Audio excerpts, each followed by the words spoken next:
Hi friends, ಇವತ್ತು ಸಿಂಪಲ್ಲಾಗಿ ದಾಲ್ ಇಲ್ಲದೆ ಇಡ್ಲಿಗೆ ಸಾಂಬಾರು ಮಾಡೋದು ಹೇಗೆ ಅಂತ ನೋಡೋಣ.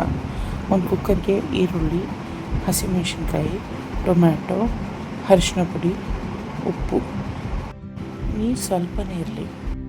ಕುಕ್ಕರ್ ಮುಚ್ಚಿಟ್ಟು ಒಂದು ವಿಸಿಲ್ ತಗೊಂಡು ಪ್ರೆಷರ್ ಹೋದ್ಮೇಲೆ ಇದನ್ನೆಲ್ಲ ತೆಗೆದು ಒಂದು ರೌಂಡ್ ಮಿಕ್ಸಿಲಿ ನುಣ್ಣಗೆ ಎಷ್ಟು ಸಾಫ್ಟಾಗಿ ಆಗುತ್ತೋ ಅಷ್ಟು ಸಾಫ್ಟಾಗಿ ರುಬ್ಬಿ ಎತ್ತಿಟ್ಕೊಳ್ಳೋಣ.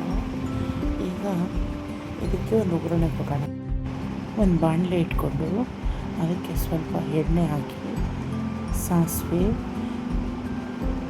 ಕರಿಬೇವು, ಒಣಮೆಣಸಿನ್ಕಾಯಿ, ಇಂಗು ಹಾಕಿ ಮಸಾಲೆ ರುಬ್ಕೊಂಡಿದ್ದು ಹಾಕಿ ಅದಕ್ಕೆ ಬೆಲ್ಲ ಹಾಕಿ ಚೆನ್ನಾಗಿ ಕುದಿಸ್ಕೊಂಡು ಕೊನೆಗೆ 1 ಸ್ಪೂನ್ ಇಲ್ಲ 2 ಸ್ಪೂನ್ ಅಷ್ಟು ನೀರಲ್ಲಿ ಮಿಕ್ಸ್ ಮಾಡಿ ಕಡಲೆ ಹಿಟ್ಟು ಹಾಕಿ